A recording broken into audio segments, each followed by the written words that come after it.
하나님 우리 아버지와 주 예수 그리스도로부터 오는 은혜와 평강이 여러분과 함께 하시기를 축복합니다. 어느덧 5월이 깊어가고 있습니다. 5월은 가정의 달이요, 계절의 무엇이라? 계절의 여왕이라. 그런데 그 계절의 여왕도 영원하지 않고 지나간다는 것입니다. 5월이 지나면 몇 월이 옵니까? 어떻게 아십니까? 전화 오는 건 알고 계십니까? 전화 받으십시오. 6월이 되면 비가 많이 내리는 시즌이 있습니다. 그걸 뭐라고 부릅니까? 장마라고 부릅니다. 뉴스를 보니까 올 여름의 장마가 비가 많이 올 거라고 합니다. 비가 많이 올 거라고 이렇게 예보하는데 어디까지나 예상할 뿐 실제로는 와봐야 아는 거 아닙니까?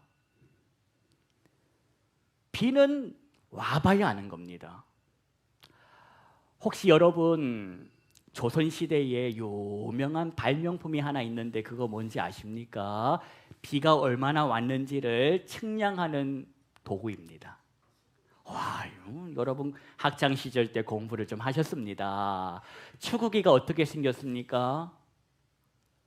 이렇게 메주같이 생긴 큰 직사각형에 그 중간에 뭐가 박혀 있습니까? 이 깔때기 같은 게, 원통 같은 게 딱 박혀 있는 거 아닙니까? 여러분 그거 만들기 어려울까 쉬울까? 다들 그거 보면서 이야, 이건 나도 만들겠다 속으로 그리 하지 않았습니까?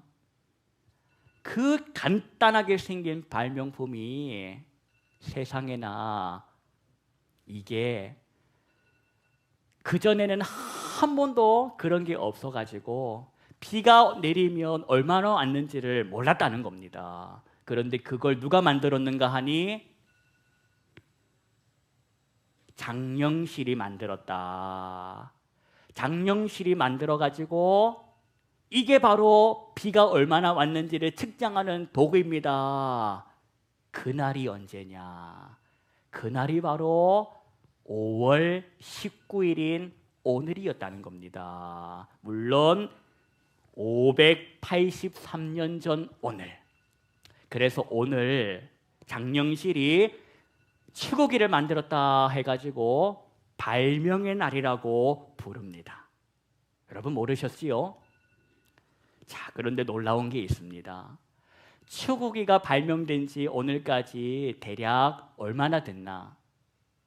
600여 년의 시간이 지났는데 21세기를 살아가는 지금까지 사람들이 모르는 게 있다는 겁니다. 내린 비는 얼마인지 아는데 내릴 비가 얼마인지는 모른다는 겁니다. 21세기 아닙니까? 21세기인데 아직도 내린 비밖에 모르고 내릴 비는 모른다. 이걸 우리 영적으로도 적용해 봅시다. 지금까지 살면서 하나님께 받은 은혜가 얼마나 됐습니까, 집사님? 작았습니까? 하나님께 받아 누린 은혜가 요만큼밖에 없었습니까? 하나님께 받은 은혜를 돌아보면 계수할 수가 있습니다. 그런데 앞으로 받을 은혜가 얼마나 남았는지 아십니까? 이 전화벨 소리는 언제 끝날지도 모르는데 우리가 아는 게 없습니다. 여러분, 앞으로 하나님께 받을 은혜가 얼마나 남아 있을까? 궁금하지 않습니까? 하나님, 제가 앞으로 몇 년을 더 살 겁니까? 내가 나는 동안에 하나님 나에게 은혜를 얼마나 주실 겁니까? 그걸 아는 분 계십니까? 그런데 성경을 통해 우리가 아는 것이 하나 있습니다. 그걸 여러분께 제가 말씀드리고 싶은 겁니다. 은혜를 주시는 분이 계시는데 그분이 누구냐? 성경을 보니까 그분이 누구랍니까? 하나님이랍니다. 또 성경을 보니까 그분이 어떤 분이냐? 그분은 은혜 베푸시는 것을 즐거워하시는 분이시랍니다. 그리고 그분이 은혜가 얼마나 있냐? 한이 없답니다. 여러분, 이전에 재난지원금 받아가지고 재미 보셨지요? 남아있는 분 손들어 보십시오. 다 쓰고 없습니다. 하나님께로부터 만약에 은혜를 받아 살았는데 그 은혜가 한도가 있었다면 전 진작에 그 한도를 초과하고 말라버려 있을 것입니다. 그런데 하나님의 은혜는 그 한도가 한량 없으시기에 지금까지도 은혜를 베풀고 계시더라는 겁니다. 마찬가지입니다. 하나님은 여러분이 하나님의 나라로 건너오는 그날까지 이 땅에 사는 날 동안에 은혜 베풀어 주실 것입니다. 그건 우리 기분이 아니요, 감정이 아니요, 하나님의 약속이 그렇게 말씀하시더라는 겁니다. 하나님의 말씀을 의지하여 믿으시기 바랍니다. 오늘은 강단이 달라졌습니다. 여러분 보시기에 무슨 색깔로 도배가 되어 있습니까? 왜? 오늘이 무슨 날이기에? 성령 강림 주일이기에 계절이 바뀌었습니다. 새로운 계절이 시작된 것입니다. 이 계절은 어떤 계절이냐? 이름하여 오순절기라는 이름으로 불리는 계절입니다. 이 오순절기가 오늘 딱 시작됐는데 여러분 보십시오. 이 날은 어떤 날이냐? 오순절날에 성령께서 강림하신 그 날을 기념하는 것이며 동시에 주님께서 뭐라 하셨냐? 성령 보내주신다고 하지 않으셨냐? 그 약속 어찌 됐냐? 이루어지지 않았냐? 그걸 기억하라는 절기가 바로 오늘 이 성령 강림 절기입니다. 여러분 보십시오. 오늘 하나님의 약속이 이루어짐을 기념하는 이날에 주님께서 하늘로 올라가시기 전에 뭐라 하셨나? 그분이 하늘로 올라가기 전에 하시는 말씀이 예루살렘을 떠나지 말랍니다. 왜 떠나지 말랍니까? 누굴 기다리라고? 성령님 기다리라고. 그분 오실 때까지 어디 가지 말고 있으라는 겁니다. 반드시 성령님은 오신다. 얼마 못 돼서 너희들은 성령으로 세례받을 것이라고 약속하시더라는 겁니다. 그 다음에 그로부터 며칠이 지나서 성령이 오셨는가 계산해 봤더니 열흘이더라. 열흘 뒤에 성령께서 오순절날 임하시는데 거기 있던 모든 사람들이 성령의 강림을 경험했다는 겁니다. 하나님의 약속을 따라 성령을 받은 이 사람들이 나중에 어떻게 살았는지 아십니까? 어떻게 살았는지 아십니까? 죽을 때까지 지 뜻대로 살았나? 성경을 봤더니 하나님의 나라를 위하여 예수 부활의 증인이 되어서 살았더라고 사도행전이 기록을 하더라는 겁니다. 자, 여러분 오늘 예배 드리러 오셨는데 이 딸랑딸랑거리는 소리 때문에 온 신경과 마음이 빼앗기고 있는 이때에 이 딸랑딸랑 거리를 듣다가 집에 돌아가고 싶으십니까? 아니면 몸부림을 치면서 오늘이 은혜의 날이로구나 하면서 말씀에 집중해 보시겠습니까? 하나님 은혜를 받기 위해 용을 한번 써보십시오. 그러면 하나님께서 용 쓰는 저와 여러분에게 갑절의 은혜 주실 줄로 믿습니다. 오늘 설교는 어렵습니다.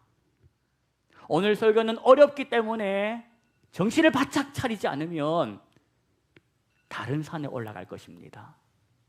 자, 오늘은 두 가지의 사건을 비교해서 여러분께 설명해 드릴 텐데 성경의 배경 지식이 없으신 분들은 주무셔도 되겠습니다. 본문 보십시다. 창세기 11장 1절입니다. 1절로 4절까지 저와 여러분이 합독하겠습니다. 온 땅의 언어가 하나요 말이 하나였더라. 이에 그들이 동방으로 옮기다가 신할 평지를 만나 거기 거류하며 서로 말하되 자 벽돌을 만들어 견고히 굽자 하고 이에 벽돌로 돌을 대신하며 역청으로 진흙을 대신하고 또 말하되 자 성읍과 탑을 건설하며 그 탑 꼭대기를 하늘에 닿게 하여 우리 이름을 내고 온 지면에 흩어짐을 면하자 하였더니 이때가 언제냐? 이때는 홍수 직후입니다. 홍수 직후에 바벨탑 사건에 대해서 시작되는 본문인데 이때는 사람들이 쓰는 말이 다 하나였다는 겁니다. 그래서 얼마나 좋았겠냐. 영어를 배울 필요도 없고 중국어를 배울 필요도 없고. 그런데 이때 무슨 일이 터지냐. 이때 이 사람들이 하나님께 하는 말이 가관이더라는 겁니다. 자, 여러분 홍수 이후에 하나님이 노아와 그 후손들에게 복을 주셨습니다. 그리고 말씀도 주셨습니다. 어떤 말씀을 주셨냐? 생육하고 번성해라. 땅에 충만하라. 아담에게 주셨던 말씀을 노아의 후손들에게 똑같이 주셨습니다. 그래서 이들이 어떻게 살았냐? 생육하고 번성했습니다. 땅에 충만했습니다. 그런데 퍼져나가지 않고 이들이 퍼져나가지 않고 힘을 모으기 시작하더라 하는 겁니다. 다시 말해서 흩어져라 했지만 흩어지지 않고 모여 살더라는 것입니다. 그때 이들이 하는 말이 이 탑 꼭대기를 어쩌잡니까? 어디에 닿게 하잡니까? 어떻게 그리 아십니까? 그리고 하는 말이 누구 이름을 내잡니까? 그러니까 우리 이름을 내자는 겁니다. 이 탑 꼭대기를 하늘에 닿자 하는 겁니다. 그 뜻이 뭐냐? 우리끼리 뭉치자라는 뜻입니다. 온 지면의 흩어짐을 면하자 이 소리가 우리끼리 대동단결하자 이런 뜻입니다. 이게 하나님의 뜻이냐? 아니라는 겁니다. 하나님은 말씀하셨습니다. 흩어져라. 이게 어떤 뜻이겠습니까? 야, 너희들은 하나님의 은혜로 죽을 인생, 구원받은 인생 아니냐? 너 방주의 은혜를 입은 인생들 아니냐? 땅끝까지 가서 하나님의 은혜를 자랑하고 살아라. 이런 뜻입니다. 그런데 이들이 그리 살았습니까? 아니더라. 흩어짐을 면하자.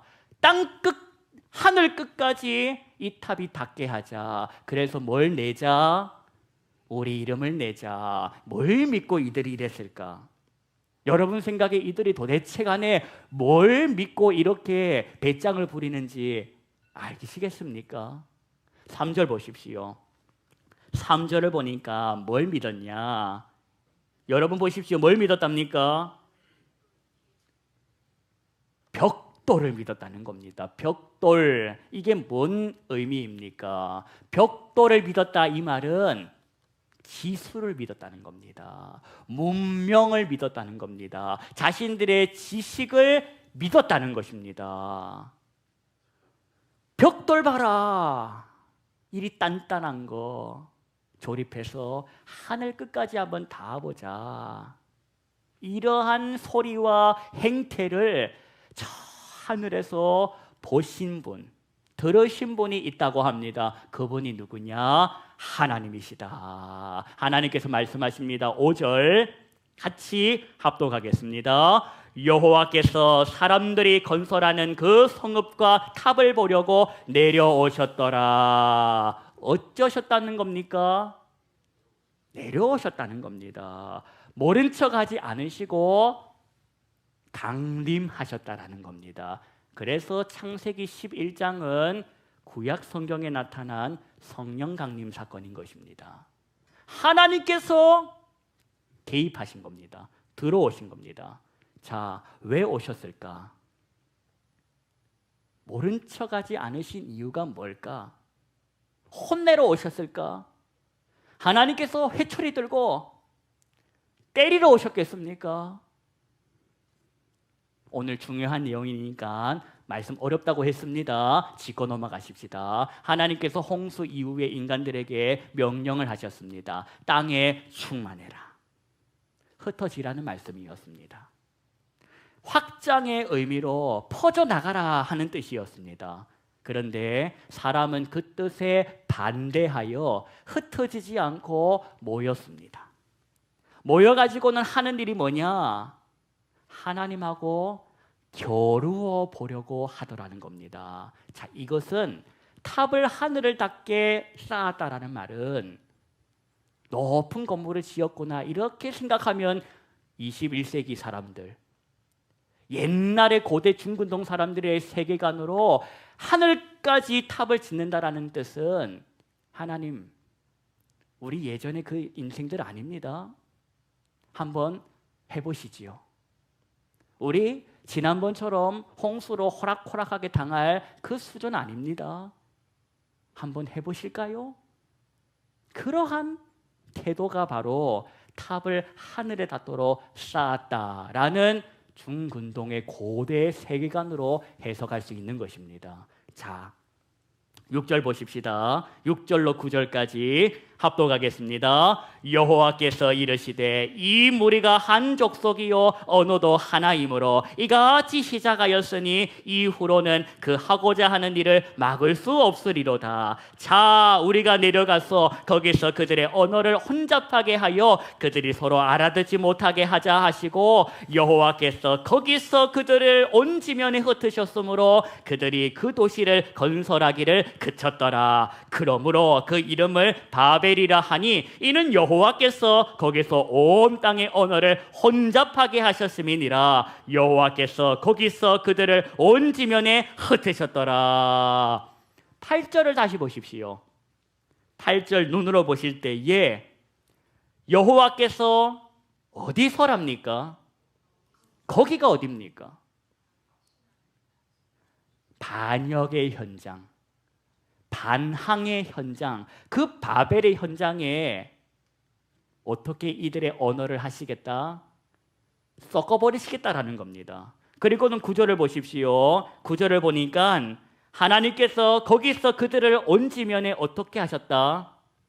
흩으셨다는 겁니다. 자, 여러분 이 사건을 기억하시면서 이제 오순절날로 가봅시다. 오늘 설교 어렵다고 했습니다. 오순절날로 왔습니다. 지금 바벨의 현장과 오순절의 현장의 공통점이 뭐냐? 누가 강림하셨다? 네, 성령님 곧 하나님께서 강림하셨다. 강림하셔서 이 두 사건 모두 어떻게 되었나? 공통점, 다른 언어로 말하기를 시작하더라. 다른 언어로 말하기를 시작하더라는 겁니다. 오순절 다락방에서도 성령이 강림하자 그들이 서로 다른 언어로 말을 하기 시작했고, 바벨의 현장에 하나님이 강림하자 그들도 다른 말로 말하기 시작했다는 겁니다. 그 다음이 어떻게 됐나? 두 사건 모두 다 하나님께서 흩어버리시더라는 겁니다. 홍수의 심판 속에서 죽지 않고 구원받았던 이들이 땅끝까지 흩어져 가지고 방주의 은혜를 자랑하고 살아야 하는데, 하나님의 은혜를 자랑하며 살아야 하는데 그렇지 않고 모여서 힘자랑하자 하나님께서 흩어버리신 것처럼 성령의 충만함을 받고 이제 주님께서 말씀하신 대로 예루살렘과 온 유대와 사마리아와 어디까지? 땅끝까지 가야 하는데 갈 생각을 하지 않으니 하나님께서 어떻게 하시냐? 사도행전 8장 1절을 보니까 흩어버리시더라. 강제로 하나님께서 흩으셔가지고 어떻게 되시냐? 온 세계로 예수 부활의 소식이 퍼져나가도록 하나님이 하시더라는 겁니다. 자, 그러면 여러분 오늘 우리가 배워야 할 게 뭐냐? 하나님이 작정하신 것이 있으면 하나님께서 이루어 주십니다. 하나님이 이루어 주신다라는 이 표현을 조금 더 선명하게 말씀드리면, 하나님이 이루어 가시더라는 겁니다. 그러니 우리가 배워야 할 것이 뭐냐? 태도입니다. 나는 바벨에 있었던 사람의 태도로 살 거냐? 아니면 오순절날에 그 성도들의 태도로 살 거냐? 주님께서 오실 때에 거부할 거냐? 환영할 거냐?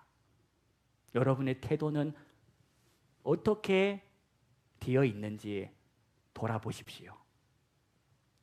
저와 여러분은 이 시간에 다 성령을 기다리고 환영하고 있는 줄로 믿습니다. 그럼 성령 받은 다음에, 충만함을 받은 다음에 직장과 일터로 가지 않고 가정은 내팽개치고 여기가 좋사오니, 교회가 좋사오니 여기에만 있으면 그게 하나님의 뜻이 아니라, 하나님은 저와 여러분을 삶의 선교지라는 곳으로 보내시는 것이 하나님의 뜻이라는 겁니다. 흩어지라는 겁니다. 거기에서 뭘로 살아라? 거기에서 예수 부활의 증인으로 살아라는 겁니다. 안 흩어지려고 하다 보니 하나님께서 흩어버리시는 겁니다. 그럼 하나님께서 흩어버리시는 그것이 옳은 일이냐, 잘못된 일이냐? 여러분 생각에 하나님이 하시는 일이 옳으시다고 생각하십니까? 틀려먹었다고 생각하십니까? 하나님이 하시는 일은 옳으시다라고 믿으시면 하나님의 뜻대로 살아보십시다.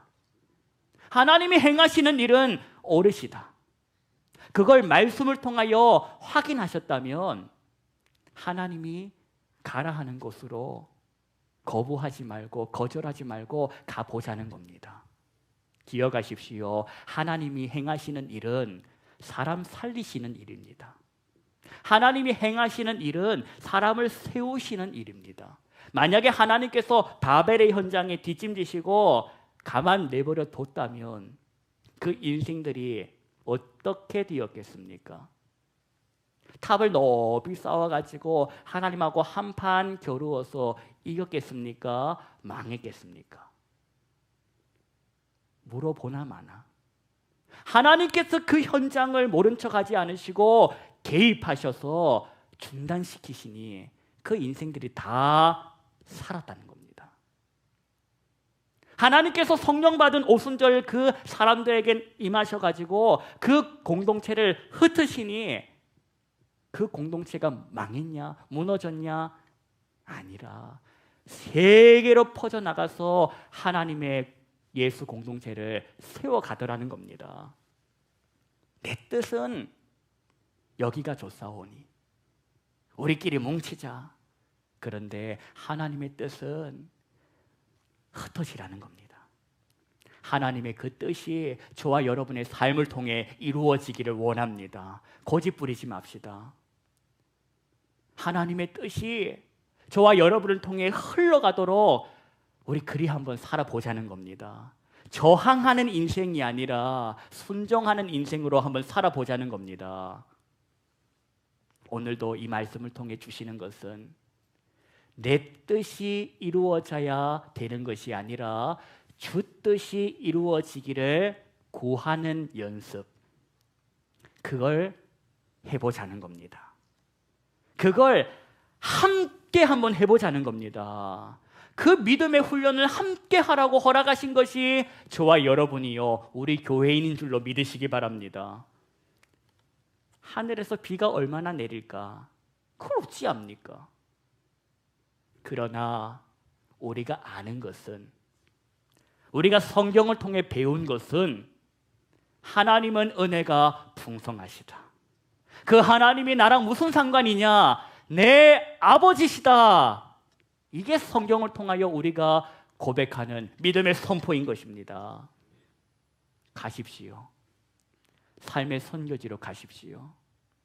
우리가 주의 이름으로 모여서 예배하고 힘을 얻어 이제는 해야 할 일은 보내시는 곳으로 흩어지는 것입니다. 거기에서 예수 부활의 증인으로 하나님의 영광을 선포하며 사는 것입니다. 이 한 주도 하나님이 보내시는 그곳에서 감사함으로 응답해 보십시오. 하나님께서 보내시는 그곳에서 주님께 물으십시오. 그때마다 하나님의 뜻이 성경을 통하여 저와 여러분에게 나타날 것입니다. 흩어질 시간입니다. 보내시는 그 삶의 선교지로 가셔가지고 예수 부활의 증인으로 살아주십시오. 저와 여러분은 하나님의 사람입니다. 예수의 사람은 항상 기뻐하고 쉬지 말고 기도하며 그리고 언제나 모든 일마다 감사하는 사람들입니다. 그걸 어떻게 나의 힘으로 하겠습니까? 내 힘으로 하면 슬퍼하고 내 힘으로 하면 원망하고 내 힘으로 하면 외로운데 성령의 충만함을 받아 그분과 함께 할 때에 기쁘고 감사하고 주님과 소통하기에 외롭지 않음을 기억하십시오. 이 한 주도 예수 그리스도의 이름으로 여러분을 축복하며 여러분을 세상으로 파송합니다. 기도하겠습니다. 하나님, 성령의 충만함을 허락하여 주셔서 이 한 주간도 주님과 함께 주의 기쁨에 참여하며 보내시는 그곳에서 하나님의 사람답게 부끄럽지 않게 살게 해 주십시오.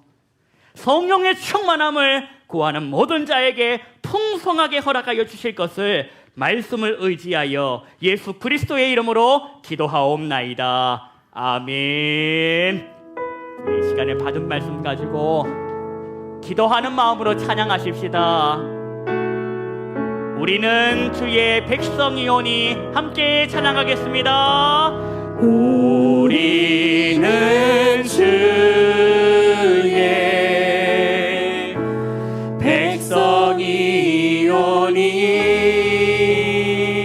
백성이오니 주의 그 큰 이름 선포합니다.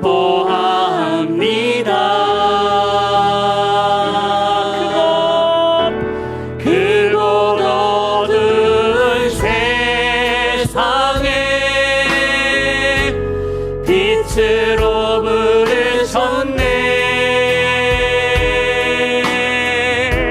주의 얼굴 구할 때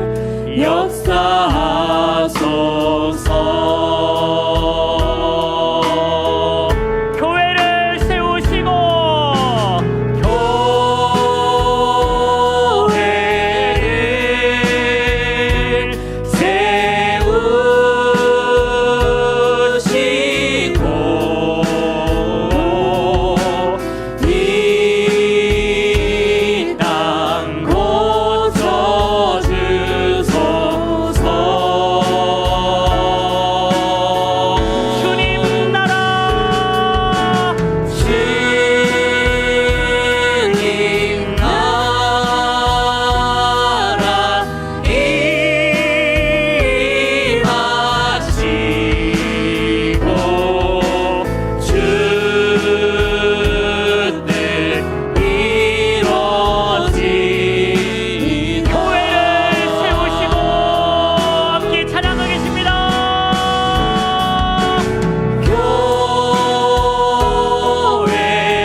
기도하십시다.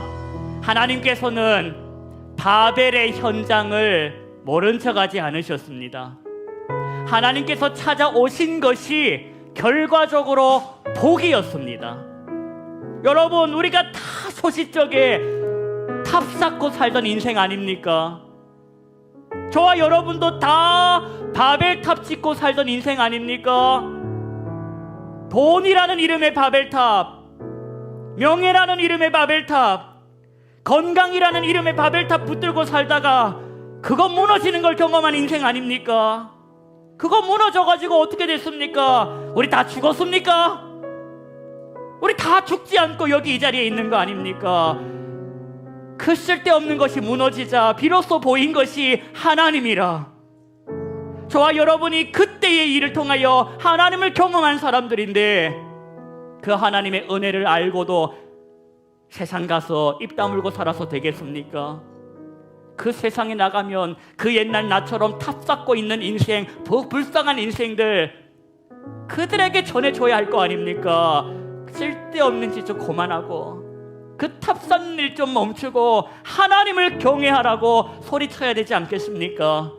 우리를 흩으시는 하나님, 우리를 삶의 선교지로 보내시는 하나님의 마음을 기억하십시오. 거기 가서 그 옛날 너처럼 탑 쌓고 있는 인생, 그 인생들에게 너가 가서 소리쳐 달라고, 너가 가서 예수 그리스도의 이름을 전하라고 우리를 보내시는 겁니다. 이 시간에 그 옛날 나의 인생 가운데에 찾아오신 하나님께 감사드리시고, 그 하나님을 잊지 않고 있다고, 나 비록 건강이 무너지고 모아놓은 재산이 홍수같이 쓸려가도 죽지 않고 살아쓰는 것은 하나님의 은혜라, 하나님의 세계에 눈을 뜨게 해주심을 감사드리며 주의 이름을 한번 부르고 기도하겠습니다. 주여, 하나님 아버지, 주님은 나의 인생 가운데 찾아오셔서 내가 쌓고 있는 그 바벨탑을 무너뜨려 주셨습니다.